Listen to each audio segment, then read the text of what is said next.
c'est Gwen, je te propose une petite vidéo sur la thématique contribuer à l'épanouissement des enfants. Et en ce début d'été, j'avais envie de te parler des attentes des nôtres et de celles des enfants et de comment composer ensemble quand on n'a pas les mêmes aspirations. Parce que il se trouve que souvent nous les adultes, on met pas mal d'attentes sur nos périodes de vacances, surtout estivales. On a besoin de redescendre, on a besoin de calme, on aspire aussi à des moments en famille qu'on imagine en bonne entente, en rigolade, harmonieux, et puis des moments de repos. Et il se trouve que les enfants, nos enfants, ou ceux de la famille, quand on passe du temps en famille, ne sont pas forcément disposés à se reposer quand nous on a envie de se reposer, ou de profiter de la super belle sortie en famille qu'on a décidé de faire. Ce qui m'intéressait, c'était de parler de comment on peut danser avec ça pour essayer que la mayonnaise ne monte pas jusqu'à un moment donné où tout le monde fait la tronche et est déçu, en fait. Et pour ça, j'avais envie de remettre un petit peu d'informations sur le fonctionnement d'un enfant. Alors, il y a plein de gens qui le savent, hein, peut-être que je vais rien t'apprendre, mais je pense que c'est quand même une base qui est importante d'être redite. C'est que les enfants n'ont pas du tout la même capacité de projection et la même vision du déroulé du temps que les adultes. C'est quelque chose qui s'affine avec l'âge. Déjà, les adultes, entre nous, on n'a pas du tout la même. Et ça, souvent, on a du mal à s'en rendre compte, et c'est pour ça que ça peut être compliqué dans une équipe ou en couple ou quoi que ce soit. Mais en tout cas, une chose est sûre, c'est que les enfants, c'est encore différent. Et on s'en rend bien compte, hein, parce que ils nous demandent souvent, alors c'est quand qu'on fait ça ou... Et c'est là qu'on va voir. Et toi, tu dis, ah non, c'est après.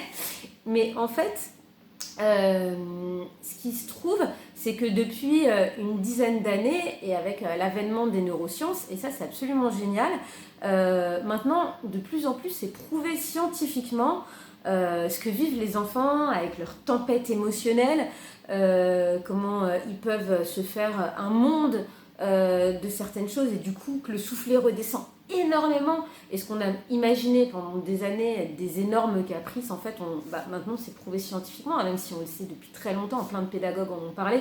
Maria Montessori est la plus connue, mais c'est une observation régulière, en fait, que les enfants peuvent descendre. D'ailleurs, tu peux l'observer même physiquement, souvent ils descendent d'un étage, par exemple, et on va faire un... Et là, il y a un non, et là, ça redescend. Et oui. Donc, mais sauf que émotionnellement, il y a une chute aussi. Et en fait, ce qu'il faut comprendre, c'est que oui, c'est tout à fait vrai que rassurer un enfant, c'est lui dire ce qui va se passer. Et ça a été beaucoup dit dans les dernières années, que c'était important, que ce soit en pédaf, en collectivité, ou dans les livres pour vivre l'harmonie un peu en famille, dans tous les différents livres qui s'appuient sur les neurosciences qui sont sortis dans les derniers temps. On dit c'est important de rassurer un enfant, qui sache ce qui va se passer. Et du coup, fort de ça, beaucoup d'adultes le font beaucoup. Mais ce que je me rends compte, c'est que là où il y a un delta hyper important, c'est qu'il est hyper important de donner des informations factuelles, en fait. De vraiment dire ce qui va, c'est-à-dire ce qu'on va faire, mais dans une idée de projection. On va aller là, après on fera ça.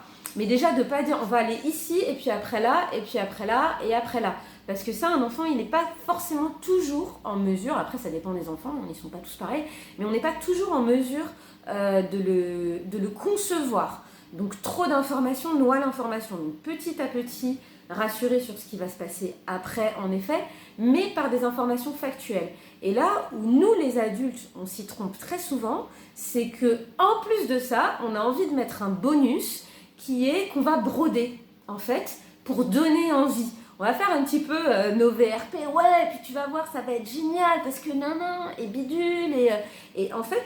Ça peut avoir un impact positif à très court terme, qui est de mettre l'enfant en motivation, de le voir, ses yeux brillent, ah ouais, ça va être génial. Ou alors, si c'est l'heure de partir et qu'il ne veut pas bouger, mais si, regarde, ça va être super, nanana.